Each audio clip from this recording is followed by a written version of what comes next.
Good morning, Jesus. Bonjour, Jésus.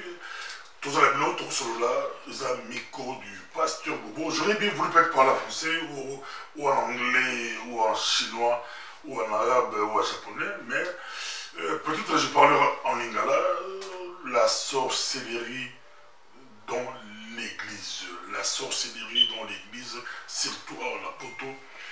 Ezako Salapasi. Mais sorcellerie dans l'église, malheureusement, Mikolo na poto, ba maman na ba papa ya poto, ba kanana de bana, bango ba kanse que sorcier, pose la sorcier. Ils ont deux catégories, soit on dit bébé, vous avez moins de 10 ans, nous associés, ou bien vous avez plus de 75 ans, ou alors comme sorcier, tout le monde va dire, moi personnellement j'ai assisté à un appel téléphonique,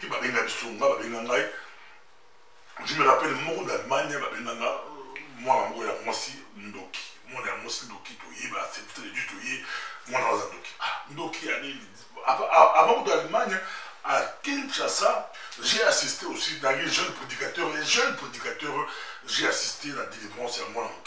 J'ai vu comment on maltraitait l'enfant. C'était vraiment maltraité moi. On est bigogo, délivrance est bigogo. Pas de bigogo. Et là-bas, mon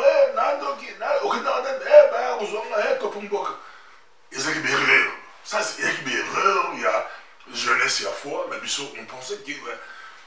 Bon, mais quand on a fondé, les parents ont dit que les pasteurs ont fondé, ils ont dit que talato, et ce qu'on a dit, que moi, il y a famille, moi, maman, moi, mon sousso, moi, mon bosso, mon banda, et ça a bon, je ne pense pas que papa a bâti mon naïe, maman a bâti mon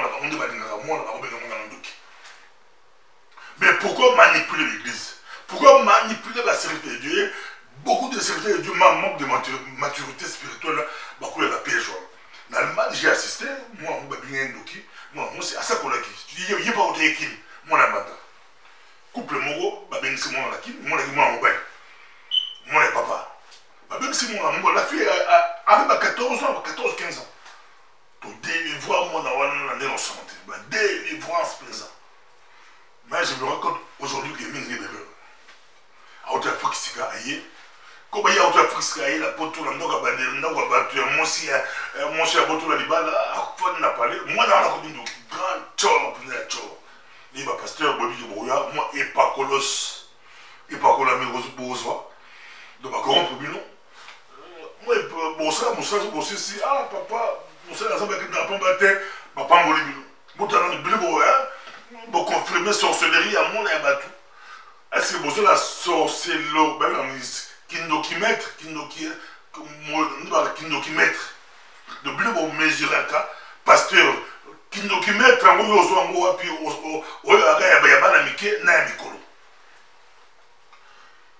et nous avons monsieur de la Belgique, au fond, je vois à l'époque, il y avait monsieur, son banc, un taxi, on dit deux pasteurs, trois, Morzakin de l'eau, Morzakin Nanaï,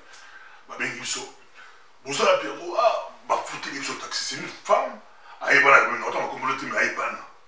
très connue dans le milieu et tu débarques dans un musicien un grand musicien congolais un grand musicien tout côté. Qu'est-ce qu'il y a? Oh, mon collègue la mission papa pasteur moi na MC Bisoke, camarade ya maman, a rejoint la boutou, moi na mouké a comment Kinshasa te a comment te mais ça détaillé pesa Kinshasa ba kinda la boutou so ba bon ba convoquer camarade nanda ko yindi net bitumbe maka comment yo wa rejoint moi nanda na zo ka mona modèle mo na kali ko bola yo bo maka la boutou double la ko sabalate. Et sur le pasteur, qu'est-ce qu'il y a?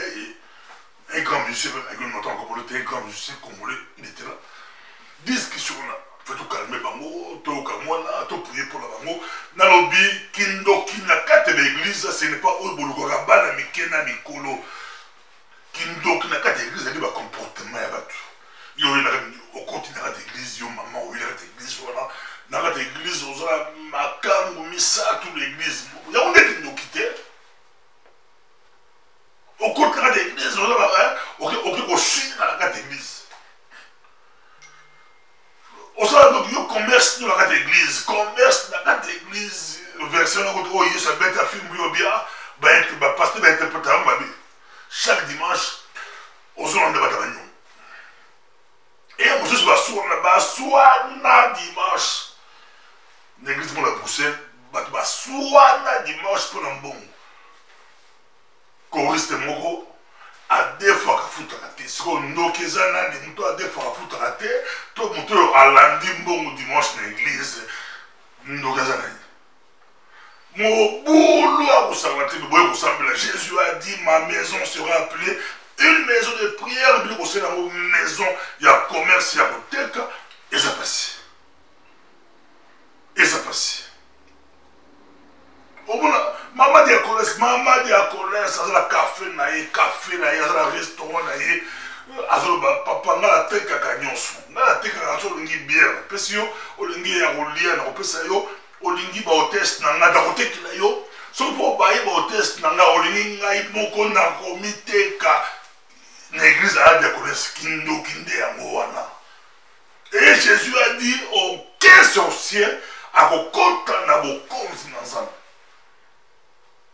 et biso l'Afrique tokota la confusion yango lelo bamboka na biso tozonga nsima kindoki eza nini église ya molimo kosambelaka toilette sanitaire kosala te na kende église mo na bruxelles na bina kota église oyo posa ya toilette onde nayebaka kutu pour la semaine naïba de biloko na sala monsieur belisi ba toilette ba église ba congolais pour ça ya toilette na bimi na ngali banda na kila café ya ba païen na café ya mindele na kutu na porte ba mindele ba ibo kweti ya kosakana te mais ok toilette propre ya kosakana te ok pa ba congolais prière ya kosakana te toilette sanitaire ya kosakana te kindoki nde wana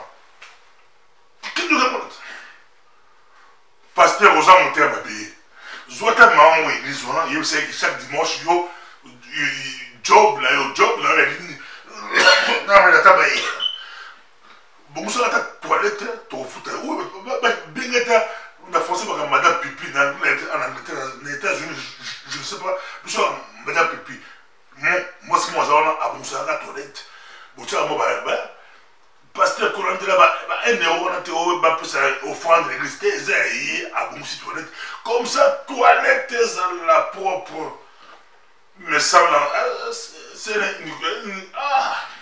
makambo oyo